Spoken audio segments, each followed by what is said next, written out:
If you would like to learn how to freeze a Salesforce user, then stick with me for the next 30 seconds and I'll show you exactly how to do that.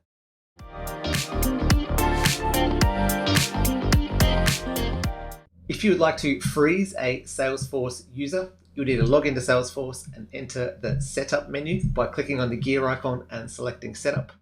Then select Users from the left-hand side menu.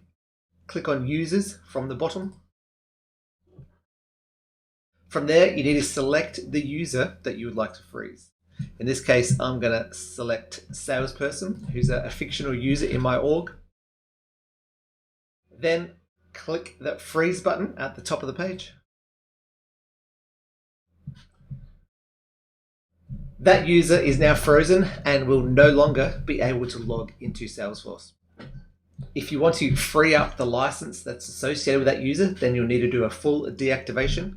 I cover how to deactivate a Salesforce user in a separate video, linked in the description below.